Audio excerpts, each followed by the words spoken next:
My point of view is that there's a reason, there's a distinction. There's a reason why we make the distinction to have male athletics versus female athletics. The reason is that males have a physiological advantage over women. So in most sports, most physical sports, we do not have males compete with females. The question becomes when someone who is male transitions and becomes female, do those same physiological advantages apply? And what is the evidence? Well, the evidence in competition seems to be that it shows that it does apply, particularly in weightlifting, rugby, mountain biking, power heavy sports that favor larger people, stronger bodies. Males that transition to females have a significant advantage in their breaking world records. So if you're a woman and you're a natural woman and you don't take any extra hormones or male hormones, you're not taking steroids or any sort of performance-enhancing drugs, you're doing your very best to compete and you're at the top of the heap. But then someone comes along that was a man for 30 years and decides that they're going to be a woman, and this has happened, and literally transitioned a few months ago and competes as a woman and destroys records and dominates you in that sport. That's bullshit. And that's not competing on a level playing field. That's a person who's biologically a male and who is a male for 30 plus years of having testosterone run through their body and affect their tendon strength and affect the shape of their bones and the mechanical advantages of the male hips versus the female hips. And then they're competing with smaller people who have been a woman their whole life. It's not fair. It's as much cheating as taking steroids when the other person doesn't, or taking performance-enhancing drugs when the other person doesn't. Maybe even more so. Maybe even more so because you also have there's a bunch of advantages in terms of reaction time that males enjoy. It's some significant difference in reaction time between males and even untrained males versus female professionals. Particularly, we just scratched upon the idea of kids transitioning at a very early age. I mean, there's been more scientific evidence that points that if kids don't do that, then when they wanted to be trans at an early age, they just become gay men, and that there's nothing wrong with that either.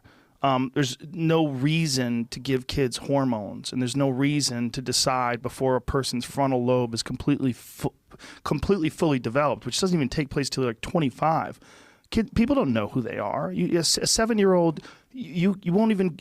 People don't even give their 7-year-old phones. You don't let them vote. You're going to let them decide what sex they're going to be for the rest of their life. The reason is that trans kids from a young age, they are incredibly consistent in their when they're expressing their gender identity. Okay, but that's a big generalization. You're talking about a lot of human beings. Yeah, but that fits this narrative by saying they're incredibly consistent. But like, if you polled these people, like, what are you talking about? Like, if you, I mean, that's I don't have the research in front of me that I saw, so I can't like go into the details on it. But like, yeah, it was research that was surveying and tracking like trans kids who declared their identity from a young age. Did it change? The answer was generally no, it really didn't. I have a friend who has a trans kid. Don't know the kid's exact age, but we're in the age range that we're talking about. And he's explained that like, well, my child from a very young age consistently like said, I am a girl, like, and has never contradicted themselves, never changed their mind. And so the humane thing and the thing that he felt was good to do as a parent was to like embrace that choice on his child's part, right? And yeah, that's embrace that choice, meaning hormonally. I shouldn't even phrase it as a choice, like embrace that identity. But it is a choice, right? I mean, if you're choosing to add hormones to a child's body, that's a choice. It's a choice blockers. It's a choice on the part of the parent. It's not a choice on the part of the child to like in the same way that being gay isn't a choice. Yeah. Okay, but if that's who they are, if they think that they're a girl, why do you have to give them hormones to make them more of a girl? Because I'm sorry, can you expand on the question? It's a simple question. If you say that the child thinks it's a girl, so you're going to give the child hormones. Mm-hmm. If the child thinks it's a girl, let it be a girl. Like, you don't have, why are you adding hormones? If you're shooting hormones into a child and you're affecting the child's development, you're saying that's not a choice. That's nonsense. Of course it's a choice. You're choosing to chemically change this child's body. You're choosing to inject things into this child's body on a regular basis that are going to radically affect the physical development of their body. Yeah. And you're saying that this isn't a choice. Well, it's definitely a choice to do that. You know, experience of being trans and not receiving hormones, right, and not having the body that you identify with, the feeling of dysphoria, right, is extremely like painful and is a condition unto itself, right, and the feeling of not belonging with the body that you have, of that mismatch, right, that seems to be in the broad variety of humanity, the way that some people are born, right, where their inner self, right, the self that they are, they're like, I am a, you know, they're not thinking they are a woman. They're like, this is the person that I am.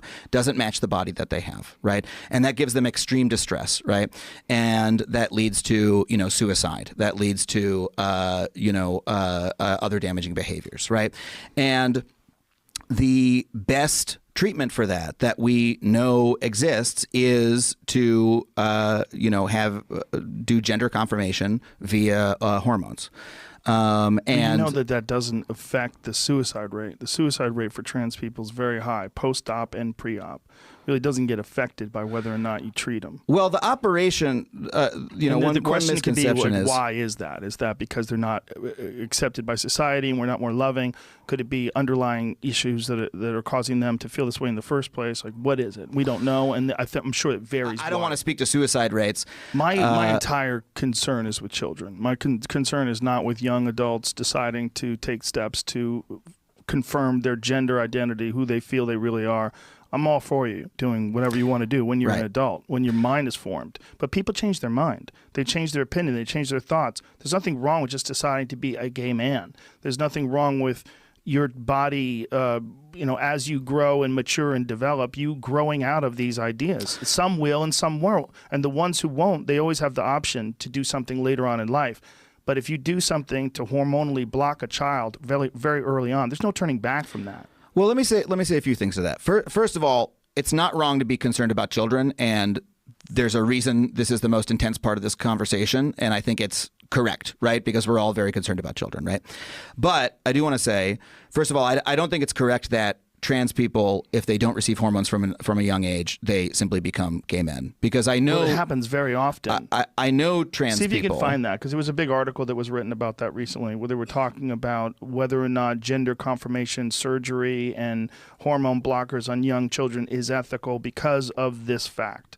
And this was what they were talking about, where people at one point in time wanted to be trans, and they listed several famous examples. And then as they became older, just decided to be gay, including women who wanted to be gay. When you're stepping in to a developing baby that's only been alive for 6 years, and you're shooting chemicals into its body to change the way it develops, show me the research. Show me the decades of peer-reviewed studies on one of the most important things that we know of, the development of a human being, where you're going to hormonally interact with their body in some sort of a random Dr. Frankenstein sort of way. Like, what evidence do we know?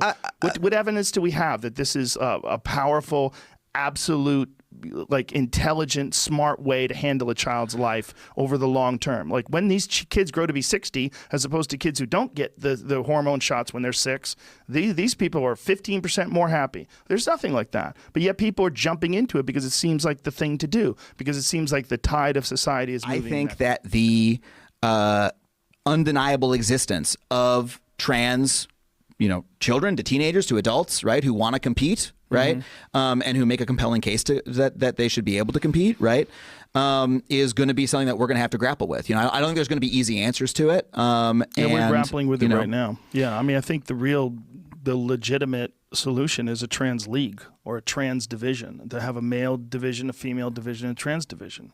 If you want to compete athletically, that's fair to me. That makes sense.